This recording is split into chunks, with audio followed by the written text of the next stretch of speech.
Doctor ortho Ayurvedic oil and capsule. अब दर्द भी घुटने टेकेगा।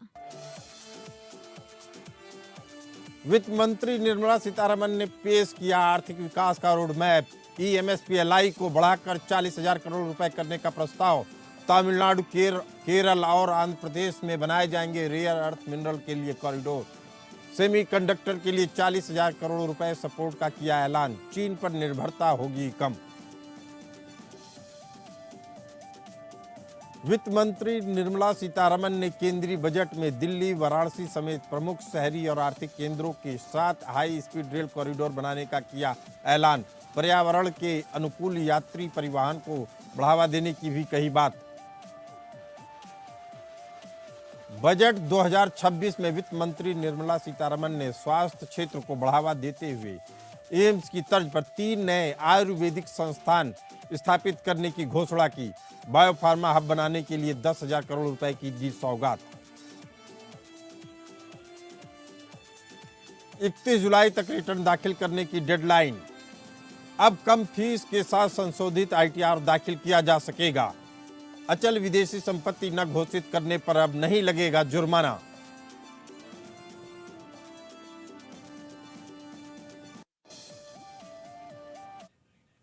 नमस्कार, आप सभी का स्वागत है टॉप अपडेट में। मैं हूं आपके साथ शालिनी राणा। शुरुआत करेंगे टॉप अपडेट की।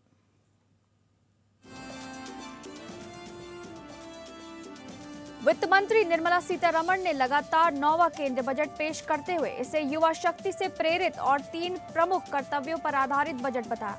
सरकार के आर्थिक विजन और दीर्घकालिक रोड मैप को आगे बढ़ाने की दिशा में इस बजट को एक अहम कदम माना जा रहा है। टैक्स पेयर्स, कारोबारी वर्ग और शेयर बाजार की निगाहें बजट में घोषित नई नीतियों और फैसलों पर टिकी रहीं। बजट में पश्चिम बंगाल के डानकुनी तक मालगाड़ियों के लिए नए फ्रंट कॉरिडोर का बड़ा ऐलान किया गया। इंफ्रास्ट्रक्चर पर जोर देते हुए वित्त वर्ष 2026-27 के लिए 12.2 लाख करोड़ रुपए का पूंजीगत खर्च तय किया गया, जो पिछले वर्ष से अधिक है। साथ ही केरल, तमिलनाडु और ओडिशा में रेयर अर्थ मिनरल कॉरिडोर बनाने की घोषणा हुई, जिसमें आंध्र प्रदेश को भी शामिल किया जाएगा। खनिज संपन्न राज्यों को बढ़ावा देने और औद्योगिक विकास की रफ्तार तेज करने पर इस बजट में खास फोकस नजर आया।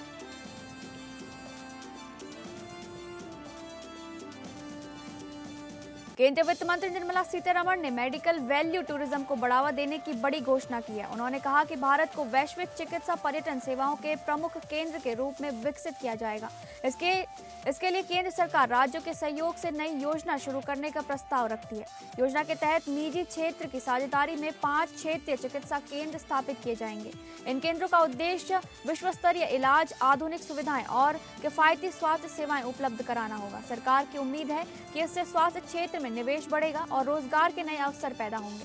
साथ ही भारत की पहचान सस्ती और गुणवत्तापूर्ण चिकित्सा सेवाओं के ग्लोबल हब के रूप में और मजबूत होगी।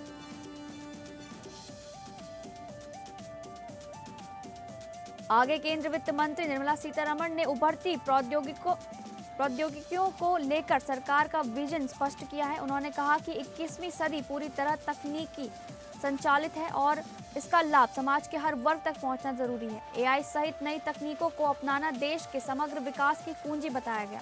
सरकार ने एआई मिशन और राष्ट्रीय क्वांटम मिशन के जरिए टेक्नोलॉजी सेक्टर को मजबूती दी है। इसके साथ ही राष्ट्रीय अनुसंधान निधि के माध्यम से रिसर्च को बढ़ावा देने पर जोर है। रिसर्च एंड डेवलपमेंट और इनोवेशन फंड के जरिए नवाचार को नई रफ्तार देने की तैयारी है। सरकार का लक्ष्य भारत को अत्याधुनिक तकनीकों में वैश्विक नेतृत्व की दिशा में आगे बढ़ाना है। केंद्रीय वित्त मंत्री निर्मला सीतारमण ने टिकाऊ और आधुनिक यात्री परिवहन को लेकर बड़ा ऐलान किया है। उन्होंने कहा कि शहरों के बीच कनेक्टिविटी मजबूत करने के लिए 7 हाई स्पीड रेल कॉरिडोर विकसित किए जाएंगे। मुंबई पुणे हैदराबाद और हैदराबाद बेंगलोर रूट को प्राथमिकता दी जाएगी। इसके साथ ही हैदराबाद चेन्नई और चेन्नई बेंगलोर कॉरिडोर भी विकसित होंगे। उत्तर भारत में दिल्ली से वाराणसी और वाराणसी से सिलीगुड़ी तक हाई स्पीड रेल नेटवर्क बनेगा। इस पहल का मकसद पर्यावरण के अनुकूल, तेज और सुरक्षित यात्रा प्रणाली को बढ़ावा देना है। सरकार का फोकस इंफ्रास्ट्रक्चर विकास के साथ आर्थिक गतिविधियों को नई प्रगति देना है।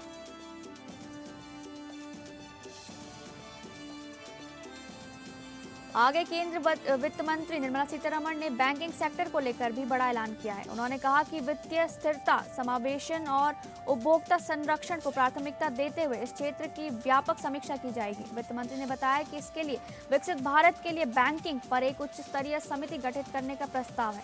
ये समिति मौजूदा बैंकिंग ढांचे की समीक्षा करेगी और सुधारों पर सुझाव देगी। समिति का उद्देश्य बैंकिंग सेक्टर को देश की विकास आवश्यकताओं के अनुरूप बनाना होगा। इसके जरिए वित्तीय सेवाओं की पहुंच को और मजबूत किया जाएगा। सरकार का लक्ष्य बैंकिंग प्रणाली को भारत के विकास के अगले चरण के साथ पूरी तरह संरेखित करना होगा।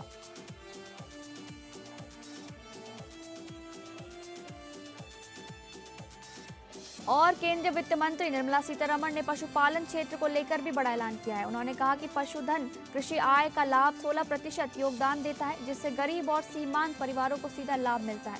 पशु चिकित्सा सेवाओं को मजबूत करने पर सरकार का विशेष फोकस रहेगा। वित्त मंत्री ने बताया कि पशु चिकित्सा पेशेवरों की उपलब्धता 20,000 से अधिक करने का लक्ष्य है। इसके लिए ऋण लिंक्ड पूंजी सब्सिडी सहायता योजना शुरू करने का प्रस्ताव किया गया है।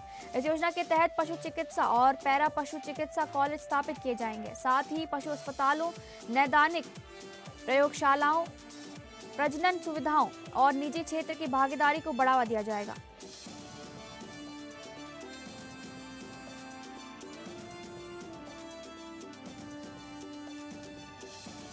उत्तर प्रदेश में निवेश और औद्योगिक विकास को नई रफ्तार देने के लिए मुख्यमंत्री योगी आदित्यनाथ ने उद्यमियों के साथ विशेष बैठक की, जिसमें कई अहम मुद्दों पर विस्तार से चर्चा हुई। उद्यमियों ने डिफेंस कॉरिडोर में भूमि आवंटन, इंडस्ट्रियल लैंड को फ्री होल्ड करने और औद्योगिक कानूनों के डीक्रिमिनलाइजेशन पर संतोष जताते हुए आगे और सुधारों की अपेक्षा रखी।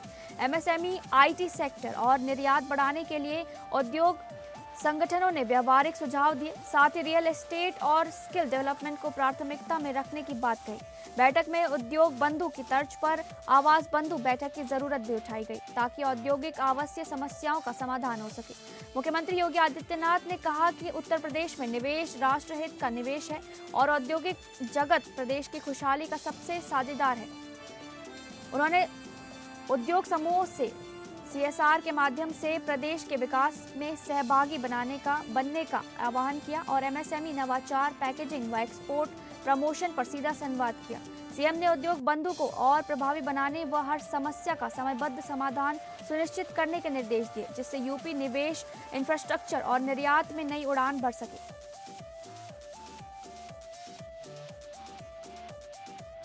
प्रयागराज के माघ मेले में माघ पूर्णिमा के पावन स्नान पर्व पर आस्था का सैलाब उमड़ पड़ा, जहां सुबह 8 बजे तक करीब 90 लाख श्रद्धालुओं ने संगम में डुबकी लगाई। देश के सबसे बड़े धार्मिक आयोजनों में शुमार इस मेले के 5वें मुख्य स्नान पर्व पर श्रद्धालु ठंड और घने कोहरे की परवाह किए बिना संगम तट पर स्नान, पूजन और हवन कर रहे थे। त्रिवेणी संगम पर हर ओर श्रद्धा और भक्ति का माहौल दिखाई दिया। दूर दूर से आए लोग पुण्य लाभ के लिए कतारों में नजर रहे। सुरक्षा व्यवस्था को लेकर प्रशासन पूरी तरह अलर्ट मोड पर रहा। मेला क्षेत्र में लगभग 10,000 पुलिसकर्मी तैनात किए गए थे।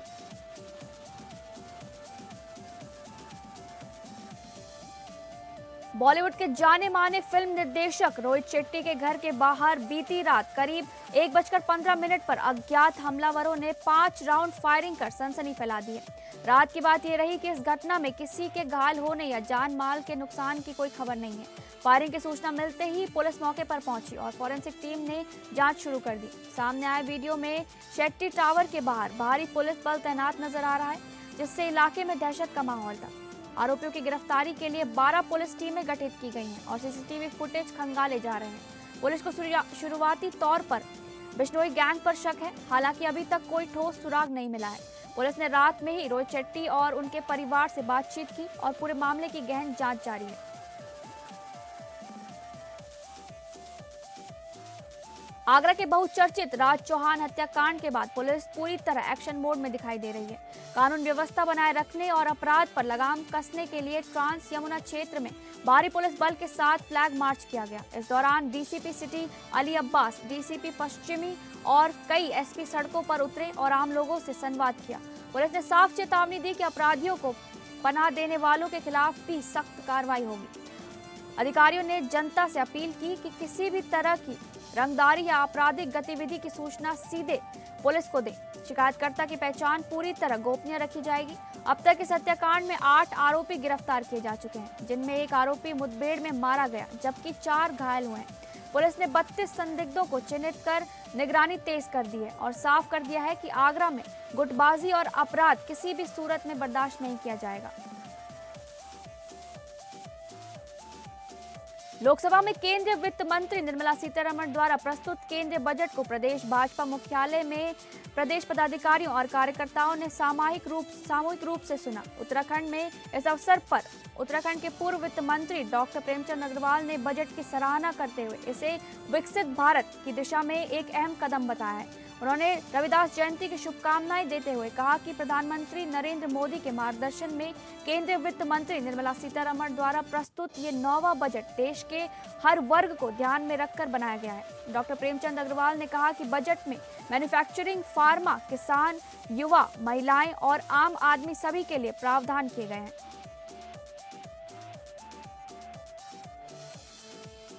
राष्ट्रपति भवन का अमृत उद्यान 3 फरवरी 2026 से आम जनता के लिए खोल दिया जाएगा। इस बार अमृत उद्यान में प्रवेश के लिए टिकटों की बुकिंग केवल ऑनलाइन माध्यम से ही होगी। राष्ट्रपति कार्यालय के अनुसार उद्यान 3 फरवरी से 31 मार्च तक दर्शकों के लिए खुला रहेगा। हालांकि रखरखाव के कारण हर सोमवार को उद्यान बंद रहेगा, जबकि होली के दिन 4 मार्च को भी एंट्री नहीं मिलेगी। पर्यटक राष्ट्रपति भवन की आधिकारिक वेबसाइट के जरिए मुफ्त टिकट बुक कर सकेंगे। अमृत उद्यान, जिससे पहले मुगल गार्डन के नाम से जाना जाता था, उसका नाम 2023 में बदला गया था। उद्यान सुबह 10 बजे से शाम 6 बजे तक खुला रहेगा, जबकि शाम 5 बजे के बाद प्रवेश बंद कर दिया जाएगा।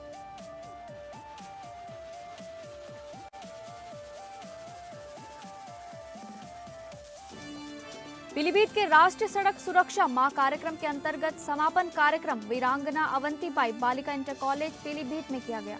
कार्यक्रम का शुभारंभ दीप प्रज्वलित कर किया गया। कार्यक्रम के दौरान नुक्कड़ नाटक का प्रस्तुतिकरण करते हुए छात्र छात्राओं को प्रशस्ति पत्र दिए गए एवं कार्यक्रम में उपस्थित पदाधिकारियों एवं अतिथियों के द्वारा आमजन को सड़क सुरक्षा के प्रति जागरूक करने हेतु यातायात नियमों की जानकारी दी गई तथा helmet, seat belt, over speeding से बचाव, नशे में वाहन न चलाने एवं मोबाइल फोन का प्रयोग न करने जैसे महत्वपूर्ण विषयों पर विस्तार से अवगत कराया गया। कार्यक्रम में मुख्य अतिथि के रूप में विधायक बरखेड़ा प्रवक्तानंद उर्फ जयद्रथ, जिलाधिकारी पीलीभीत ज्ञानेंद्र सिंह एवं अपर पुलिस अधीक्षक पीलीभीत विक्रम दहिया उपस्थित रहे। जनपद मैनपुरी में हुए सनसनीखेज डबल मर्डर के 5 दिन बाद भी आरोपी पुलिस की पकड़ से बाहर हैं, जिससे कानून व्यवस्था पर गंभीर सवाल खड़े हो रहे हैं। इसी बीच उत्तर प्रदेश सरकार के पर्यटन एवं सांस्कृतिक मंत्री पीड़ित परिवार के घर पहुंचे और मृतकों के चित्र पर पुष्प अर्पित कर शोक संवेदना जताई। मंत्री ने परिजनों से बातचीत कर उन्हें न्याय दिलाने का भरोसा दिलाया। वहीं मृतक के बड़े पुत्र ललित कुमार ने पुलिस की कार्यशैली पर सवाल उठाते हुए कहा कि घटना से पहले 3 बार शिकायत दी गई थी, लेकिन कोई कार्रवाई नहीं हुई। पीड़ित पुत्र का आरोप है कि समय रहते पुलिस सक्रिय होती तो उसके माता पिता आज जीवित होते। मीडिया से बातचीत के दौरान ललित कुमार ने पूर्व में दिए गए शिकायती पत्र भी दिखाए। परिवार ने जान का खतरा जताते हुए सरकार से आर्थिक सहायता और आरोपियों को जल्द जेल भेजने की मांग की है। उत्तर प्रदेश में महिला सुरक्षा के दावों के बीच रामपुर से एक बेहद शर्मनाक मामला सामने आया है, जिसने समाज को झकझोर दिया है। पटवाई थाना क्षेत्र में एक पिता पर अपनी 13 वर्षीय नाबालिग बेटी के साथ दुष्कर्म करने का गंभीर आरोप लगा है। पीड़िता की बड़ी बहन की तहरीर पर पुलिस ने आरोपी पिता के खिलाफ मुकदमा दर्ज किया। आरोप है कि पिता ने अपनी ही मासूम बेटी को हवस का शिकार बनाकर पिता पुत्री के पवित्र रिश्ते को कलंकित कर दिया। पुलिस ने मामले की गंभीरता को देखते हुए पीड़ित किशोरी का मेडिकल परीक्षण कराया। जांच आगे बढ़ाते हुए पटवाई पुलिस ने आरोपी पिता को गिरफ्तार कर लिया है। घटना के बाद क्षेत्र में सनसनी फैल गई।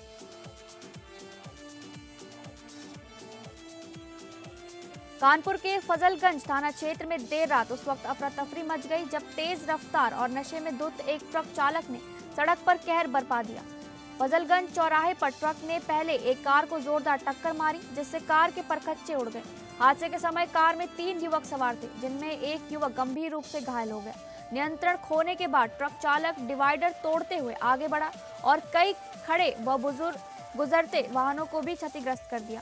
मौके पर मौजूद लोगों ने घायल युवकों को कार से निकालकर पुलिस की मदद से अस्पताल पहुंचाया, जहां उसकी हालत गंभीर बनी हुई है। सूचना पर पहुंची पुलिस ने ट्रक चालक को गिरफ्तार कर लिया, जो शराब के नशे में पाया गया। हादसे के चलते कुछ देर यातायात बाधित रहा, जिसे पुलिस ने वाहनों को हटवाकर सुचारू कराया।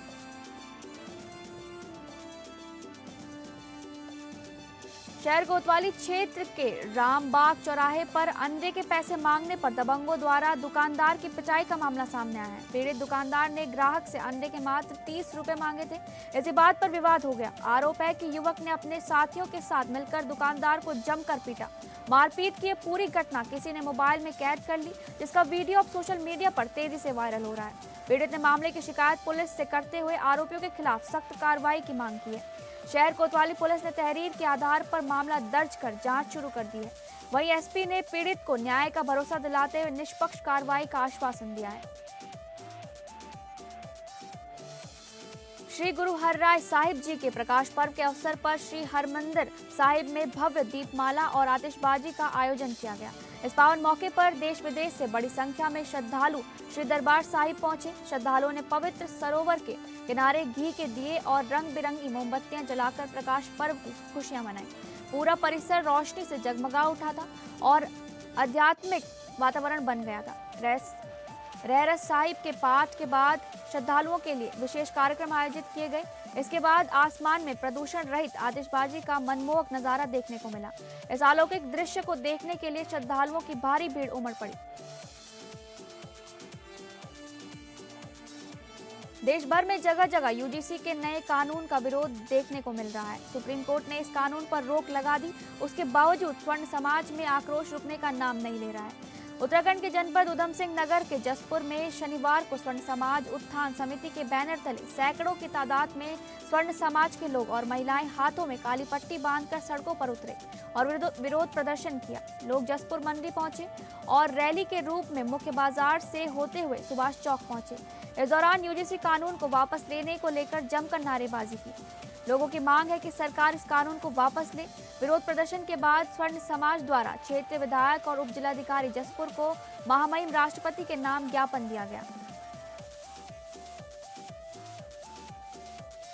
अंकिता भंडारी को न्याय दिलाने के लिए 8 फरवरी को आयोजित हो रही महापंचायत को लेकर उत्तराखंड के लोक गायक, जन कवि और सांस्कृतिक प्रतीक नरेंद्र सिंह नेगी जी ने प्रदेश की जनता से व्यापक अपील की है।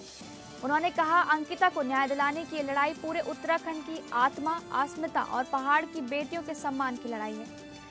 नरेंद्र सिंह नेगी ने स्पष्ट शब्दों में कहा कि यदि आज अन्याय के खिलाफ सामूहिक स्वर नहीं उठा तो कल पहाड़ की हर बेटी असुरक्षित महसूस करेगी। उन्होंने प्रदेशवासियों से आह्वान किया कि वे बड़ी संख्या में महापंचायत में पहुंचकर लोकतांत्रिक और शांतिपूर्ण तरीके से अपनी आवाज बुलंद करें।